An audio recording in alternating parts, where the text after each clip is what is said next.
Rebonjour à toutes et à tous pour cette partie 3 de la vidéo Démographie, comment évolue-t-elle? Comme annoncé, cette partie 3 est destinée à ceux qui souhaitent approfondir certaines notions abordées dans les parties 1 ou 2. Allez, on s'y jette.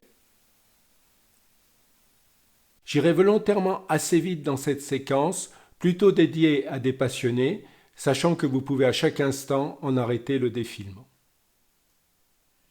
Vous trouverez successivement des renseignements sur la formalisation des équations proposées dans la vidéo numéro 1 afin de permettre de généraliser le cas des mésanges à la population humaine, les principes relatifs à la matrice de Leslie, les pistes pour passer d'un raisonnement en termes de survie à un raisonnement en termes de mortalité, et enfin le lien entre fertilité des cohortes et fertilité totale.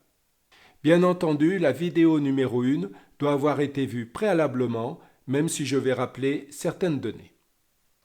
Dans la vidéo numéro 1, nous avons expliqué l'évolution de la démographie, de la pyramide des âges et de la population totale à partir de l'exemple des mésanges charbonnières, espèce qui ne comporte que 6 cohortes.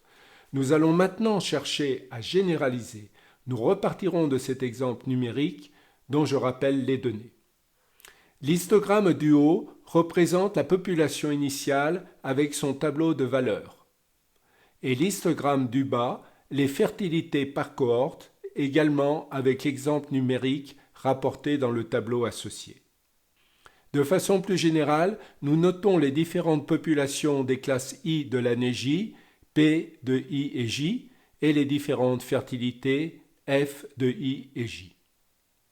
Nous avons déjà calculé le total des naissances comme la somme des contributions des cohortes reproductrices représentées par les barres de l'histogramme du bas.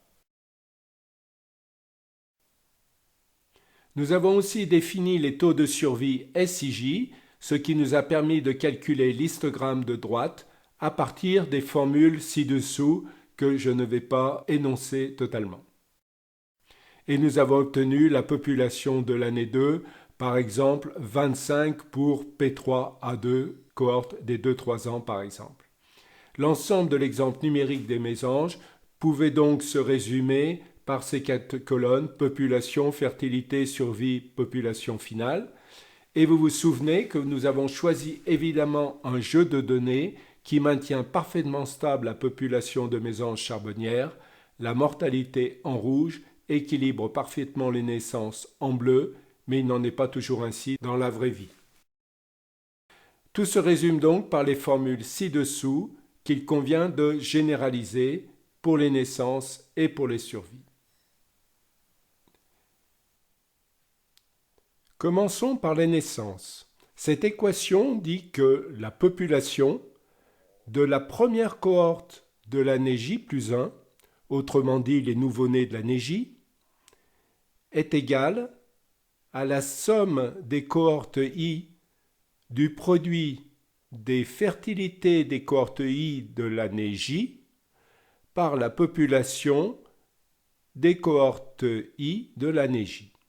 Pour les humains d'espérance de vie potentielle de 100 ans, I va varier typiquement de 1 à 100. Côté survie, l'équation dit que la population des cohortes I plus 1 de l'année J plus 1 est égale au produit des survies des cohortes I de l'année J par la population des cohortes I de l'année J.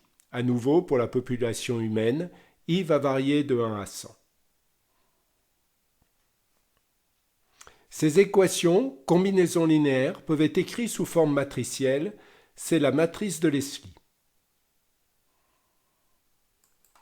En revenant un instant à nos mésanges, nous pouvons réécrire une forme un peu plus développée pour les années A1 et A2. Cette forme nous suggère l'écriture matricielle.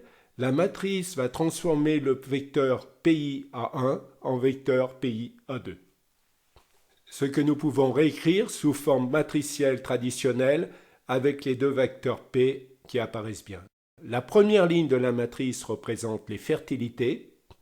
La pseudo-diagonale représente les survies. Cet exemple est en 6 par 6, la matrice carrée est non diagonalisable. Pour l'espèce humaine, 110 ans de durée de vie, La matrice carrée a une dimension de 110 par 110 avec des zéros partout, sauf sur la première ligne et sur la pseudo-diagonale. Évidemment, vous pouvez dorénavant itérer sur les années en changeant, si nécessaire, les coefficients de fertilité et de survie d'une année sur l'autre. Pour ce qui est des grands principes, nous voici au bout de nos peines. Il nous reste cependant à regarder comment aborder la programmation et préciser certaines définitions, en particulier des mortalités et des fertilités, avant de nous amuser à faire varier survie ou mortalité et fertilité dans la partie 2. Ce calcul matriciel en 100 par 100 ou 120 par 120 serait bien trop fastidieux pour nous.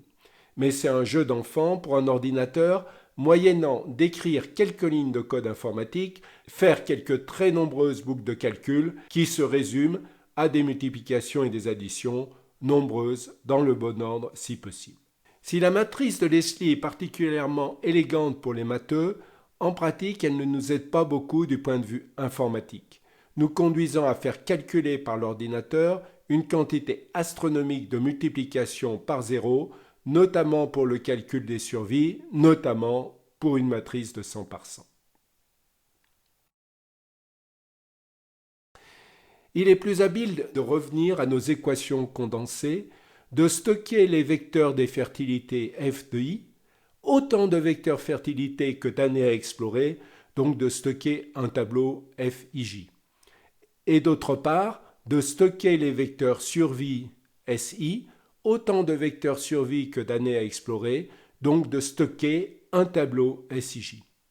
Pour calculer la population de la cohorte 1, le produit matriciel du vecteur fertilité par le vecteur population s'impose. Pour le calcul des populations des autres cohortes, un simple produit terme à terme est suffisant. Quelques éléments pour la mise en musique informatique. La boucle extérieure est la boucle d'itération sur les années, depuis la première année à calculer, l'année 2, jusqu'à l'année finale souhaitée, jusqu'à année max. La première boucle intérieure représente le calcul du nombre de naissances durant l'année connue, cumulé sur toutes les cohortes, en particulier les cohortes reproductrices. La contribution de chaque cohorte à la reproduction est sommée dans P1 année, c'est donc le produit matriciel. La seconde boucle intérieure représente le calcul des populations pour les cohortes d'indice supérieurs à 1 par simple multiplication terme à terme, survie par population. Nous allons maintenant voir la relation entre survie et mortalité. Le plus simple pour établir ces relations est de repartir de l'exemple de notre population de mésanges. Nous généraliserons le raisonnement pour les amoureux du formalisme. Nous retrouvons dans le tableau les valeurs numériques de la population initiale PIJ, des survies SIJ, des naissances en jaune et des survivants l'année suivante. Il y a plusieurs façons d'appréhender la question de la mortalité. La première est le taux de mortalité de la population totale, à savoir le rapport entre le nombre de décès dans l'année et la population totale au début de cette même année. La seconde question est de savoir quel est le taux de mortalité d'une cohorte, c'est-à-dire le rapport entre le nombre de morts durant une année et le nombre d'individus de la cohorte en début d'année. La troisième question est de savoir quelle est la probabilité de mourir depuis la naissance jusqu'à un âge donné, c'est-à-dire le taux de mortalité cumulé. Évidemment, le taux de mortalité de la cohorte I est égal à 1 moins le taux de survie de cette même cohorte I. Ceux qui sont morts n'ont pas survécu, c'est une évidence.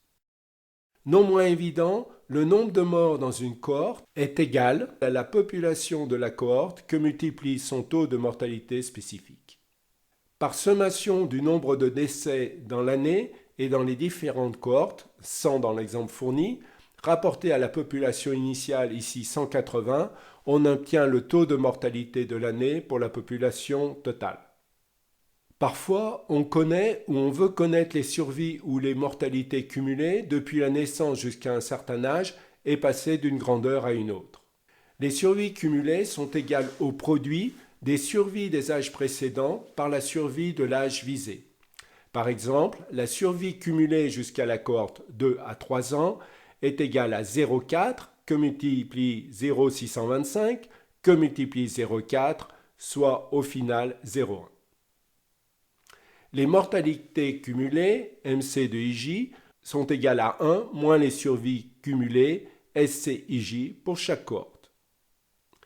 Et donc, si on veut absolument mettre du formalisme, on peut écrire l'équation suivante qui fait apparaître le symbole du produit bien connu des matheux. Fertilité, fécondité, indicateur conjoncturel de fécondité, que signifient ces termes? Le terme fertilité est plutôt une traduction d'anglo-saxon et du vocable onusien qui fait référence pour moi. Fécondité est plutôt le vocable de l'INSEE et de l'INED. Je maintiens néanmoins mon vocable de fertilité plus universel. Ils sont tous d'accord pour distinguer, d'une part, les fertilités par cohorte, que l'ONU appelle le taux de fertilité par âge, que l'INED appelle le taux de fécondité par âge et l'INSEE semble appeler les naissances réduites.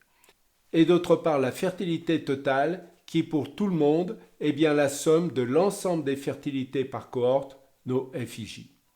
L'INSEE et l'INED appellent cela l'indicateur conjoncturel de fécondité ou somme des naissances réduites. Peu importe le vocabulaire, l'important est d'être tous d'accord que la fertilité totale est la somme de toutes les fertilités des cohortes d'une année donnée. Cet indicateur représente le nombre d'enfants qu'en moyenne une femme aurait au cours de sa vie si toutes les fertilités des cohortes constatées une année restaient inchangées au cours de sa vie. Par exemple, pour notre mésange moyenne, elle pourra amener à l'envol 1,1 nouveau-né femelle durant sa seconde année, 1,44 durant sa troisième année, 1,5 durant sa quatrième année, un nouveau-né durant sa cinquième et dernière année.